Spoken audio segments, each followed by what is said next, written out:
also from Boofies. Boofies. Yeah, yeah. Where you work, man? Yeah. Yeah.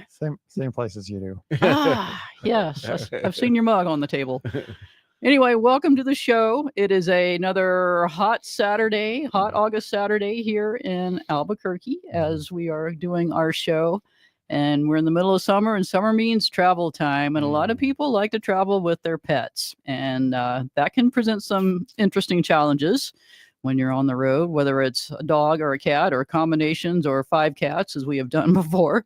But let's talk about some of the challenges and ways that you can make it easier for your pets and you when you're hitting the road to explore the great wide universe. If you have any questions, you can give us a call too at 505-243-3333. We'll be happy to answer any questions or hear some interesting stories of your own travels with your text pets. messages too. Text messages too. We can take those. And if you send us doggy pictures. Yeah, we'll always take doggy pictures. When in doubt, send a doggy pic. That's right. Yeah, I'm excited about the show because to me, traveling with your dog is one of the places where they're greatest risk. And you can do things to make sure it's a good situation. I think about all the time. We stop for gas. I have 3 high energy pups that want to go explore and pee. So not necessarily in that order. And so, I can keep them on a leash. My dogs really heel well, so I let them pop out, tell them to sit, and then I have them heel. But there's certain things that I've taught my dogs about when to jump out of the car, how to jump in, all those things that makes traveling with them safe and easy. But I've seen people literally, the door opens, the golden retriever is out the door with a little kid at the leash, chasing behind, getting dragged in front of cars. Mm-hmm. And, most gas stations are near busy traffic. So it's so important to do the right thing. And there's some of them it's behavioral, some of it's having the right equipment. And always, when I say behavioral, you got to train your dog how to do this. Well, your dogs ride with you a lot because, whether it's a short trip or a long trip. What's the longest trip you've ever taken with them? So I took a 3-month sabbatical with my 2 dogs at the time in my trailer, and we traveled 12,000 miles across the country, all across. So we went up into Montana. I was visiting with the best pointing dog trainers in the country, and I'd spend time. Some of them I spent 3-4 days with and hunted and other places. Did you get a lot of good pointers from them? you Here I am. You're that guy. Yeah. No, that's a good one. Everyone. Yeah, and then I went all the way to the East Coast and worked with a guy in Virginia. Was in Texas. I was in California. I went duck hunting with one of my former students in the rice fields of. Did you both come back? What? Did you both come back? We did. The dogs did. Yeah. Yeah. But so we got really good at obviously at that stuff. But again, it's process. And now I have an old dog. And I don't like him jumping out because it's hard on his hips and he can't jump in. So I pick him up and I'm thinking, okay. You should get a ramp or stairs for that. That's next. Yeah, right. A ramp. Do you guys sell ramps? Springboard. We do. Yes, we do sell ramps. Oh, cool. So do you have, that's my next thing. And I also, there's a syndrome that happens to hunting dogs who are always in and out of pickup trucks as they hurt their front shoulders jumping out. So it's kind of, that jump down. It's almost like dysplasia in their front shoulders. Mm-hmm. I mean, the same. Well, it's not a natural position either, depending on how far to the ground they may be like jumping out, like landing in the form of a handstand. Exactly. So they're really angled down. It really puts tough pressure on their shoulders. Right. I just recently landed on my face. Hey, this is bringing back bad memories. This is bringing back bad memories, but even if it's not far, it's still, gravity in the ground. My wife looks like she's an abused wife because she fell on the ground last night in the middle of the night. Sorry, Laura. And she says, I feel like an old lady now. I'm falling, just walking in the dark, and tripped over a dog, fell on her face, has a tooth through her lip, and then a black eye hit her forehead. Didn't stop herself. And see, you got to teach your dogs how to avoid you at night too. Yes. Or cats. Cats are traveling notorious. from one room to the next Yeah, at night. I like can to be hazardous. I like to walk, the little shuffle so you don't trip. Tim Conway shuffle, the old guy. Exactly, Tim Conway. So you got to do the dog shuffle at night in the dark. It's always good to like keep your both feet on the ground. Exactly. Definitely. The Tim Conway That's dog good for shuffle. Lego pieces too. For what? Lego pieces. Yes. If you have kids, if you visit someplace oh, that absolutely. has kids, Oh yeah. The shuffling your bare feet is the safest thing to do. Yeah, we have a bunch of Lego pieces that come out when the grad kids come out, and it's dangerous. I'm significantly in pain. Which is worse, Legos or goat heads? Oh, goat heads are just as bad. Yeah, yeah, just as bad to have goat heads. So give us a call if you have a question about how to solve traveling problems with your dog. I think that's super important. Or your cats, or your cats. mixed situations where you have dogs and cats and everything else. That can get very challenging. Absolutely, absolutely, because they have very different needs and responses to every stimuli. Correct. So how do you guys travel with your dogs or your cats? We drove a whole bunch of cats from Seattle to Albuquerque when we moved here. And how was that? It was brutal. Yeah.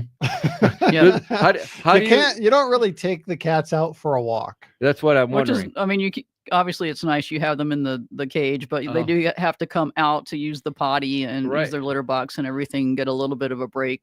But it's not like you have to take them outside for the additional hazard of being outside of your vehicle in a strange situation. So at least there's that. But yes, 5 cats and a rented Suburban all the way from Seattle. That was quite the journey. And did they each have their own kennel? Yes, everyone had their own kennel. And if you let one out, was there ever a chance they just take off into the woods? Absolutely. Absolutely. Cats are prey animals, right? And so they're going to look for safety as quickly as possible. And so you can hunker down, easily lose your cat.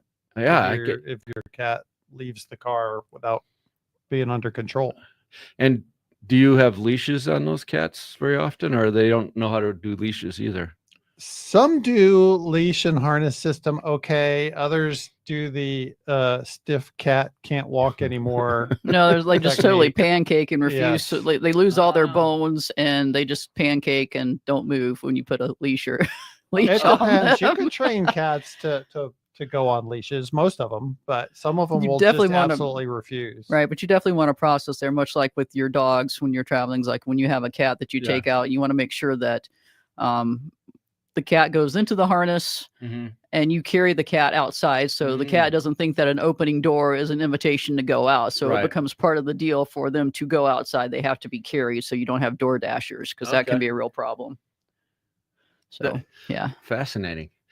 Yeah. So, you have a whole nother set of challenges that dog people don't, because you can put a dog in a leash and walk him to go pee or poop or whatever he needs to do, but cats don't always agree with that.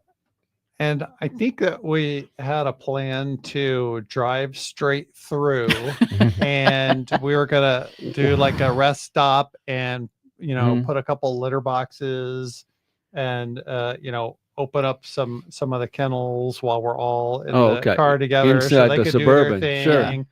It didn't really work out like that because we hadn't slept a whole lot before we started. We hadn't slept for like 5 days trying to get packed up, ready to go. We left at 9:30 on a Wednesday night.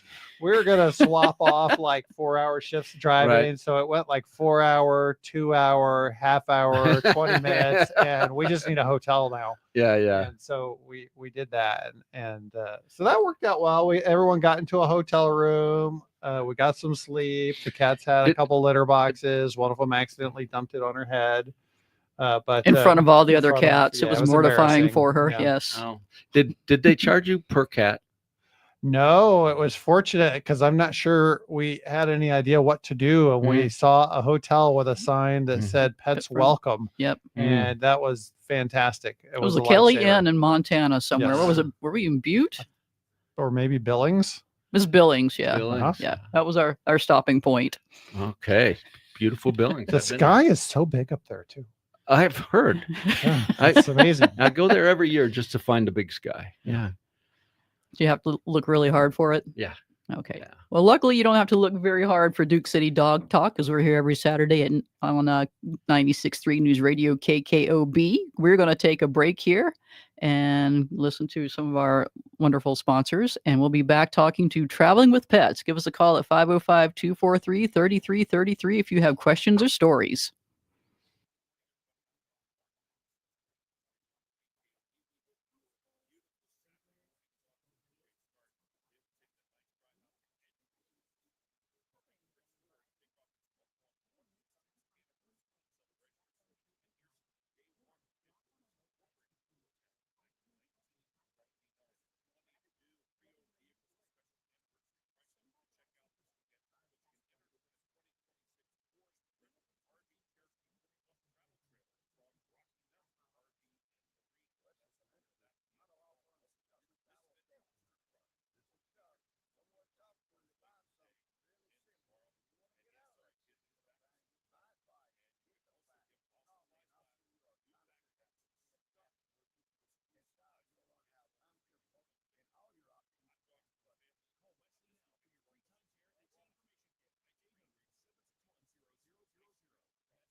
Welcome back to Duke City Dog Talk here on 96.3 News Radio KKOB. I'm here with Jeff and Lindsay, and we're talking about travel stories with pets, whether it's dogs or cats. And we have David on the line who has a very, very interesting story about traveling with a cat and a golden retriever. Hi, David, and welcome to Duke City Dog Talk.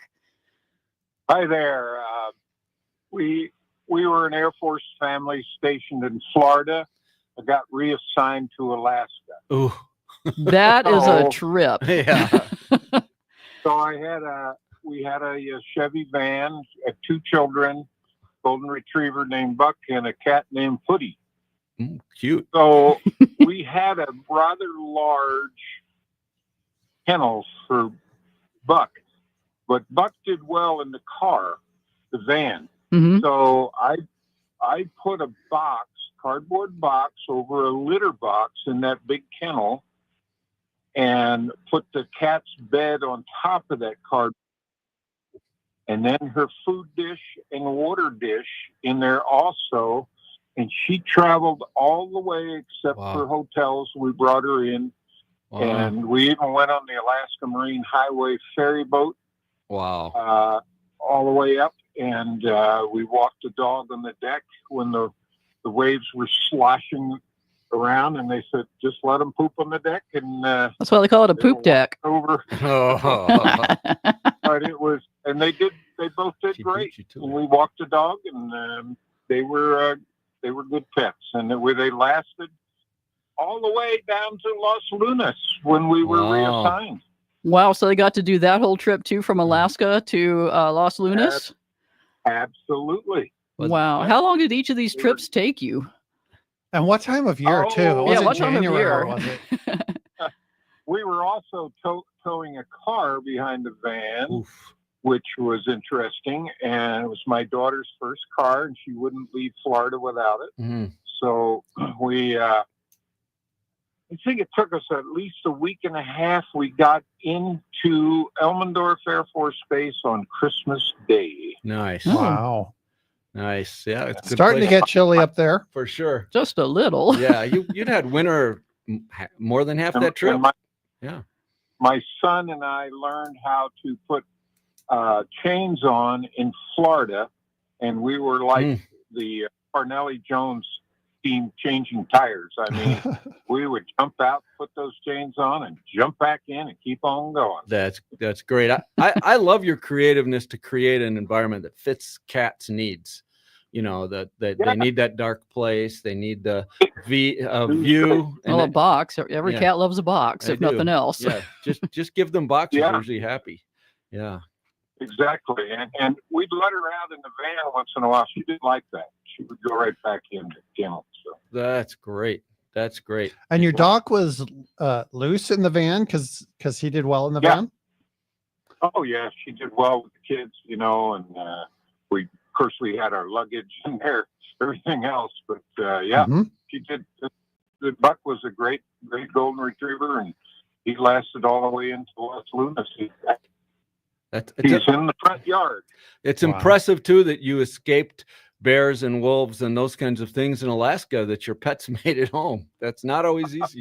I think there's more down here in Los Lunas than Well, there's There is. now. Yeah, that's true. Mhm. Well, mostly coyotes. although But, there was a people. moose that tried to get in our yard up there. So yeah, I would guess Uh, the hungry wolf will eat a golden retriever and a kitty cat. Was it like every Northern time. Exposure? You got the moose walking through towns, kind of Yeah. stopping by, saying hi to everyone.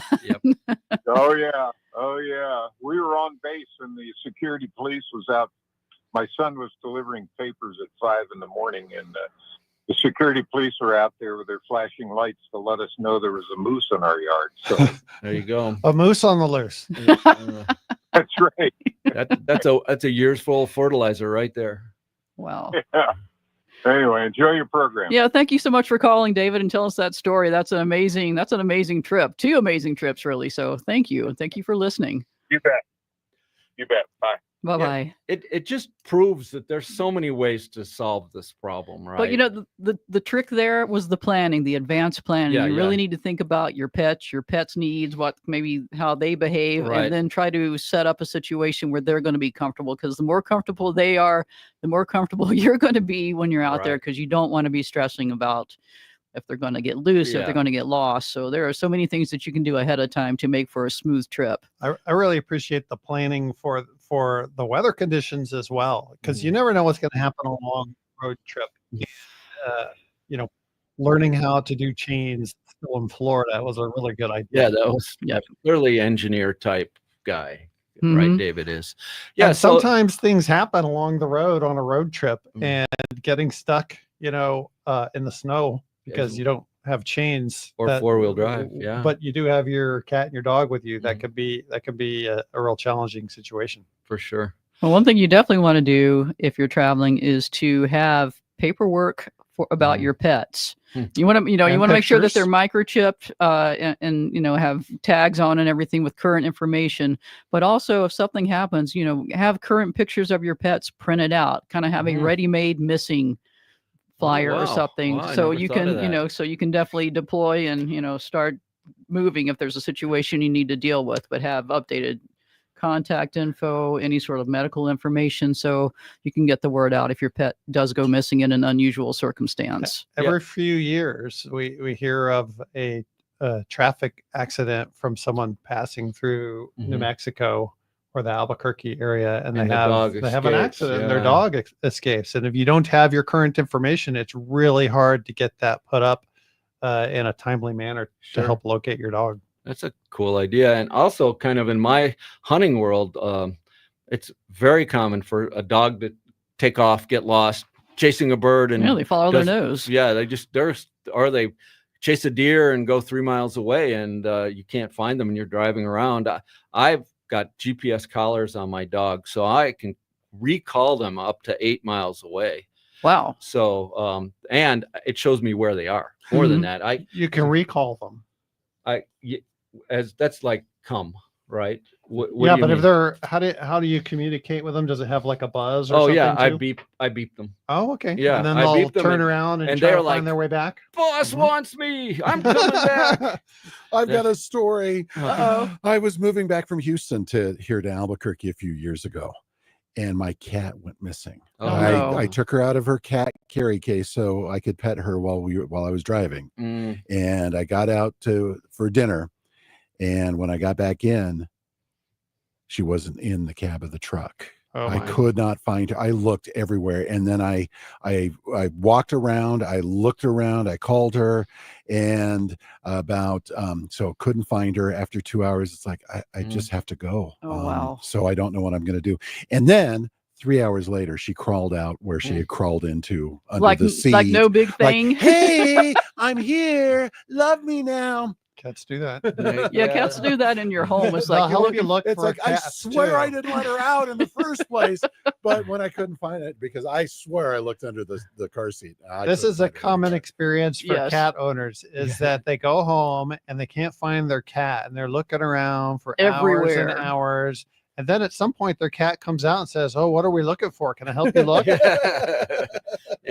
That's a good story, Jerry. Thanks. I appreciate that. Glad that one had a happy ending. Yeah, we didn't want a sad that would have been ending. so nerve-wracking. Really bad. Yeah, we would have insisted you go back. But I was planning on. Yeah, I was trying to figure out how I was going to get back to. I forget where in the middle of Texas it was. But, yeah. So there's all sorts of things, and it is planning. Like in the hunting world, most people have crates they put in the back of their pickup truck.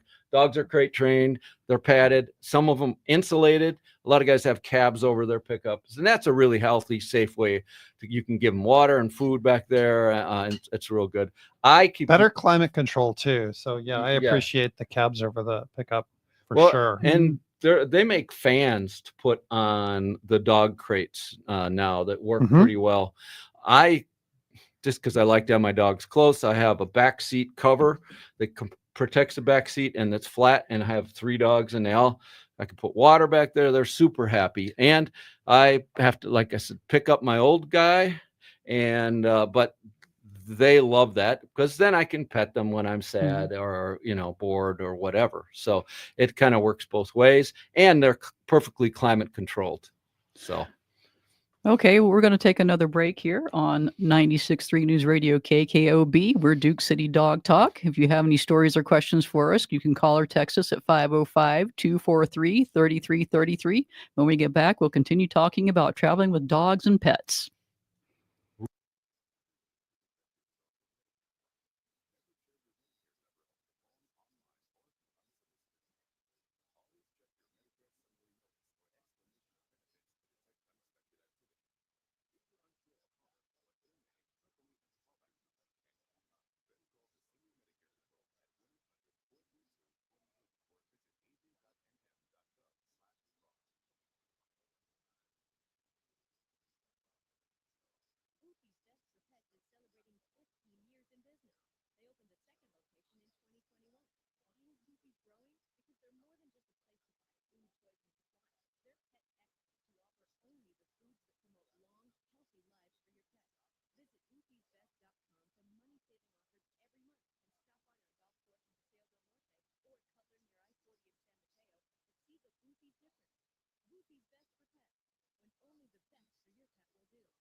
Yes, and on 96.3 News Radio KKOB, you will also find Duke Seed Dog Talk, and that's where you have landed with us this afternoon. Welcome back. We are talking about traveling with dogs and pets.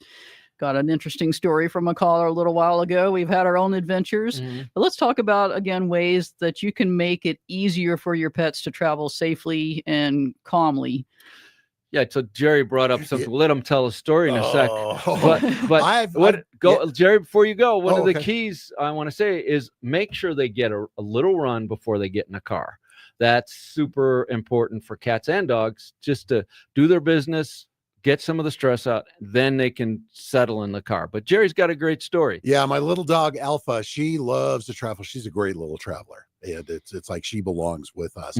I've got a full poodle, a standard poodle, Bigham, and she just does not travel well at all. She drools, and then she throws up all over the car. She's nervous. And we've all been there. She's a nervous traveler. Yeah. So any tips on that? There's a couple different things you can do. One is if you've got something that you think is a reliable way to keep your dog entertained or occupied, that's a good way to keep their mind off of the trip. Like a bone. Right. Yeah, like chewing. a bone. Or a chewy that they love. Yeah, right. Chewies and bones are a great, I mean, chewing is very psychologically soothing for a dog. So you definitely want to have something that they can gnaw on and get some of that stress reduced. And then there are some supplements that you can give your dogs to help them travel. There's one called Happy Traveler. Oh, yes, it makes your dog happy and loopy. Drunk Traveler might be a good term for it. It has valerian, St. John's wort, yeah, it definitely has some like herbal calming aids. L-tryptophan. So it'll make your dog a little bit loopy, a little bit sleepy, and that'll often help. But not beer in the water bowl. No. That's what, after you arrive, you celebrate that you. Then we can do that. Then you can do bowl that. of beer for you and a bowl of beer for the dog. A beer for the dog before the trip. You'll get about 100 yards or so, and have to have a potty break, and then every 100 yards or so. And then they have to start dialing their friends. Man, I'm so sorry. So sorry I took your toy at daycare the other day. That's an AA meeting, making everything right. So, and you also mentioned Benadryl as a possible. Yes, Yeah. Benadryl, you can use that. It does kind of make them a little drowsy, but in dogs, for whatever reason, it does have an anti-motion sickness effect on dogs. Okay. So you kind of get a double whammy there, Oh. and you can give it safely. There you can find dosing information, but it can definitely work on a couple of And- fronts for travel. And Benadryl's a great thing to have for, bee stings. Yes, or it's any, great in the moment. yeah. Any sort of Yeah, it's good for humans and dogs. So Mhm. it's something I have in my dog first aid kit for sure. Mhm. Is Benadryl. Having a first aid kit, that is a really good idea for long travel. road It trips. absolutely. I have one. Everything from. I when I hunt, there's often barbed wire. Dogs get caught on barbed wire. They get ripped on barbed wire. So you got to have. I have a basic sewing kit so I can stitch them up, and also just cover it up and they get torn pads. There's lots of problems, and you need to be prepared. And it goes with me anytime I travel. Mhm. Well, a My lot of the dogs. stuff you use on your pets, you can use on yourself. So That exactly. we do. I mean, we have Yeah. stuff that we sell at the store that we use for our own, cuts and scrapes and bites, and So and you have And they work too. and they do work. And you have a doggy first aid kit. We don't have doggy first aid kits, but we do have things that can go into them. Yeah. Okay. Yeah. Yeah. I need to come by and get some of that stuff. I need to add to my collection. So, let's talk about kind of the far end. How can you travel and put your dogs in the most danger? So, I might suggest that riding open in the back of a pickup truck. Oh, that is so yeah. infuriating when you Yeah. you see people riding around town with an open back pickup and a bunch of dogs running around back there. That is Yeah. a disaster waiting to happen. Quick stops happen all the time. Yeah. And a dog in the back is going to slide around quite a bit. And you don't want them to slide and pop out and over the side of the truck. Yeah. I had a good buddy I hunted with. That's how he ran his dog in the back. Oh boy. And he made a turn, hit a bump, and that dog went flying out. And it's going 55, 60. Dog got up, hunted the rest of the day with us. It was fine. But we were Stunt dog. That was a tough dog. It was a tough dog. So I don't recommend it at all. I've done it. Like if we're just going from field to field, all the people sitting in the back and the dogs, but we're going 10 miles an Right. hour. It's a very Yeah. controlled situation. But I think nowadays with City driving or highway driving, No. you don't want to be doing that. that's probably, it's not safe, period. So that's kind of the worst possible Sure. scenario. What are things that people can do? I mean, first of all, if you have an open pickup Mhm. truck, get a kennel that you Yeah. can strap down, but also, you definitely want to attach it on there Sure. to your truck. Your kennel will flip out too. So Yeah. yes, Right. you do want to strap it And in. they're tough, but they're not really a roll cage. Well, but interesting, there are brands that advertise they are tough and can take getting rolled over in the back of a truck. Wow. Gunner, and they're $800 a pop. And I have some of my folks who come to Canine put their dogs in that, Mhm. and it works great. But you can go to a consignment store, secondhand store. I see dog kennels there all the time, and they're Or you buy perfect. one new at Boofy's. Yeah. Boofy's has them. We've got some kennels. We Do have you kennels. really? We have kennels. Okay, that's We have great. like the metal style crates. We also have Oh, like do the you? plastic ones for smaller dogs. We have soft sided ones for smaller pets that are airline approved. So yeah, we Sure. have them all sizes and shapes. Yeah, I really believe in teaching dog place. If it's not in a kennel, teaching them a happy place, a safe place in the yard on a piece of a soft cushiony thing. Do you sell those too? We Like have a crate- dog bed? Yeah, crate mats and Crate beds. mats? What? This is crazy.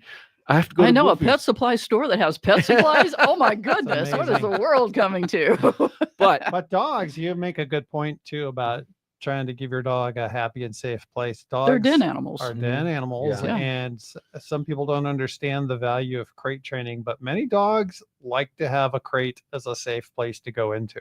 absolutely. And I still remember my father's dog when my father passed, his dog Bling got adopted by my oldest daughter Amanda, and my grandkids Charlotte and Caroline, the dog would crawl into the kennel and they would crawl in with him. They loved being in the kennel with that dog. I'm sure the dog loved having them he there did. too. Got Any two people to attention was snuggle good. with. He loved those kids. Yeah, it was a great great relationship kind of. So yeah, it's a safe place for dogs and kids, although I do not recommend keeping your kids in a crate, folks. Do not do that. How to get in trouble. Yeah, that is one good way to get in trouble. Get in trouble. But many dogs, that is their happy, safe place. Just don't leave them there too long. Right. Well, that's what you want it to become, a happy place. I mean, you want that to be like, Disneyland for dogs, and that's safe, it's fun, it's happy, it's calming, so that they have a reliable, any situation you have a place to put them and they can feel okay about it. And the way to train them to do it is it's a easy treat one. You just put them there and give them treats, because young puppies don't love it because it's too restrictive. But you just keep treating them, rewarding them for being there, and pretty soon becomes their happy place. Do you keep your dogs secured as well? Do you do you have a seatbelt strap or a zip line? I don't. I'm my dogs lay down on the ground. Now, for a couple generations of dogs, I taught all my dogs to lay on the floor, on the front, back seat. They just laid on. I just had sedans, so I didn't have a better place. And they were big dogs, but I just said, you're staying on the floor. One, because they're muddy, dirty golden retrievers most of the time, and I didn't want to have to clean the car every time they got in. And I don't believe the dog should own the car. But let's be honest. About half the people out in this world, their dogs sit in the front seat, sit on people's laps, window. They're hanging out the window. Or they own the back seat. Right. So that's common. That's not the worst thing in the world. I am not. I'm too lazy to put my dogs in a harness and buckle them in. Yeah, I'll admit it. I have many customers. We've seen that in you. Yeah, thanks. It's kind of written on my forehead. But many of my customers do that, and they have good systems now. You guys sell those systems, don't you? We do, and some dogs should be secured to a zip line or to a seat belt for safety for themselves, but I'm more concerned about the ones that can't sit still and jump around and jump into you while you're driving. You can easily lose control of your vehicle, and those you absolutely need to secure into a seat belt or a zip line. It's not. I recently had the occasion to drive with a cat loose in my car. It was an unexpected rescue I did, and he just kind of wanted to stand on my head, on my shoulders, or my lap, and look out the window and everything going by. And it was very unsettling for me at the time. Yet still satisfying. Yet still satisfying, because he thought it was really cool. When I later had him in the crate traveling, he was like, meow, the whole time. And when he was out loose, he was like, hey, this is cool. Where are we going? Yeah. But it's still a danger. But the other thing is, even if your pets are well behaved inside the car and are lying down, you never know what's going to happen. You're in an accident, a door comes open, they're going to get loose. And that's the main thing, especially with Albuquerque drivers and other places too. I mean, anything could happen. And pretty much anywhere I go, there are bad drivers on the road. Yeah, but that's really good to know. Wherever you go, there you are. Right. I need a flashy light on my vehicle so people can stay. Yeah, maybe you could just get one of those student drivers, so at least you have an excuse. Maybe that would be great. Kind of, student, and that's not, it's they make little signs now. I see them all the time. So yeah. Okay, we're going to take another break here before we continue on with discussing traveling with our pets. It's 96.3 News Radio KKOB. We are Duke City Dog Talk, and we'll be back in a few.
on the road. Another form of planning that you can do to make it easier for your pets to travel is to get them used to being in the car. Because let Yep. me tell you, every time I've gone to the vet with a cat, it's just been this sad, out of tune symphony of despair. But that's cats, dogs. Oh, I thought you were talking about the vet. Yeah. Yeah, that's after they get there. I mean, dogs typically don't do that, but dogs No. will often get very nervous and sick and throw up. So one of the things that we recommend, apart from doing calming aid, is getting your pets used to being in the car. Even just Absolutely. like you're just like backing out of the driveway and pulling back in, and then Mhm. just like maybe increase it or going around the neighborhood. So the Sometimes dog, you have to start even smaller. Just get in the Get in the car. sit in the car for 10 minutes and then Yep. get out. maybe do a treat or a Yeah, chew in there so it's absolutely. happy and fun. A treat is super important, I think, to get it started. And I don't- something for your dog too. yeah. Yep, a treat for you and a treat for the dog Yes. is always more fun. I agree. So yeah, there's nothing better. You got to practice, and Mhm. it helps. I've discovered once I've trained one dog, he trains the other dogs. The other dogs just follow. Cats my don't old- do that. No, cats don't, but dogs do. Cats will Cats do absolutely train each follow. other to panic though. Yeah, Yeah, oh, everybody yeah. panic. Oh yeah, panic is totally passable. It's Yep. completely infectious. Highly contagious. Yes, completely infectious, contagious, and all those terrible things. Mhm. So yeah, so you have to practice, and although I do laugh at I have people coming to Canine all the time who say, all I have to do is say Canine Resort, and the dog is standing on end, ready to come, and or they make the turn. We have a video. Yeah, Yeah, I know. I actually- want videos of Well, that. there's actually an important lesson there. So, like, if the only time your pet is getting in the car is to go to the vet where they get poked and prodded and That's everything, right. they're going to associate it with bad things. So, Right. anything you can do to create an association with good stuff, Right. whether it's a pup cup or a trip to Boofy's or hanging out with doggy friends at canine resorts. Right. If when good things are at the end of that trip, it makes it a lot easier to Right. travel for longer distances. All dog behavior is associative, right? Mhm. And my dog's going out in the truck means going on a walk, going on a hunt, going on a hike, going to canine, all those things. So if they go to the vet 1 out of 20, they're okay with that. Yep. Can- The odds are Yeah. good. It's going to be a good destination. Yeah. Yeah, dogs are so easy, so easy. So we have a lot of excitement coming up. Got shows already planned.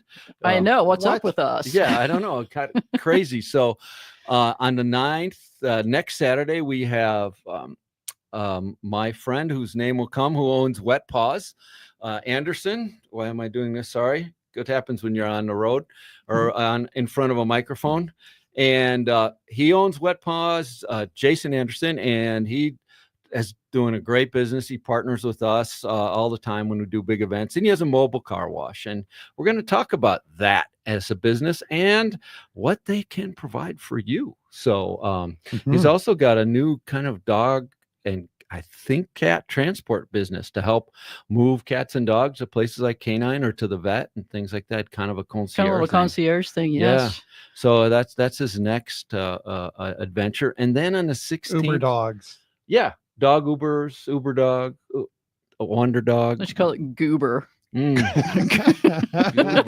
or Sluber. Sluber. I like Sluber. I like Sluber the best. Yeah. Okay, so I'm visualizing a car carrier with a bunch of cat boxes, cat carriers on it. stacked on it. That would be fun, right? Yeah. This is Stacked- kind of a good segue stacked- to last week's show. Stacked on the roof, kind of on a Thule up there, just a whole set of them. I can picture that. There are actually talking about concierge services. I mean, we're kind of thinking about in terms of like local trips to somewhere, if you're, but there actually are transport businesses that are springing up. So someone else takes care of transporting pets, and they'll often just like collect a whole bunch of pets going to an area and deliver them. So Sure. there are people doing that professionally now too. So you can, if you're moving, you can deal with all your human issues, and someone else takes care of the pets, because that can definitely make that kind of move. Yeah. yeah, like a big time move. across several states. Yes. Yeah. Those people. Now we got a text. They had a cat that hated to travel by car and would meow loudly. Yes. Earplugs solved that problem. Yeah.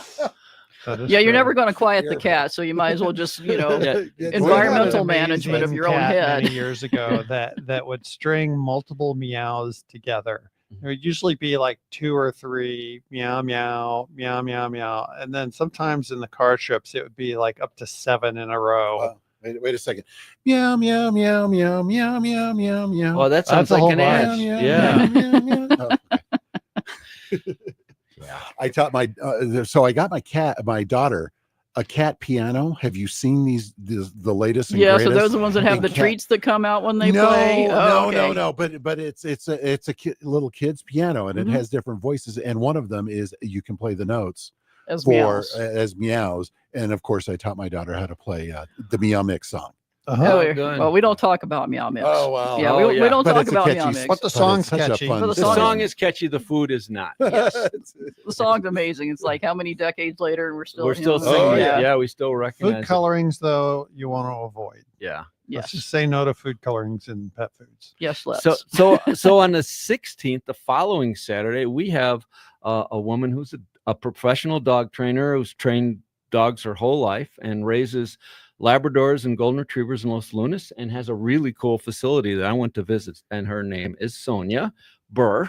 And she also has a dog kennel, a very different style than mine, but I'm very excited to have her join us. Yeah, that sounds exciting. So Mhm. that's the week after. So we got a couple cool guests lined up. we do. And yeah, hey, this is so much fun. I love hanging with you guys. I know we're not quite done, but I thought I'd say that to begin, to get Well, you that. never told us what you were doing this morning before you got here, because you like came up here and like, oh my goodness. Yeah, actually, I was shooting clay pigeons Mhm. with a good friend of mine up.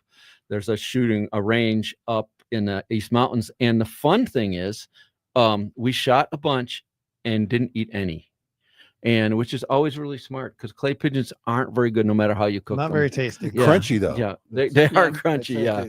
Good Yeah. jaw workout. Good probiotics, though. Hard Yeah, on the sometimes teeth. not good, but you Yeah. know, from eating dirt, Mhm. mud, Yeah, clay.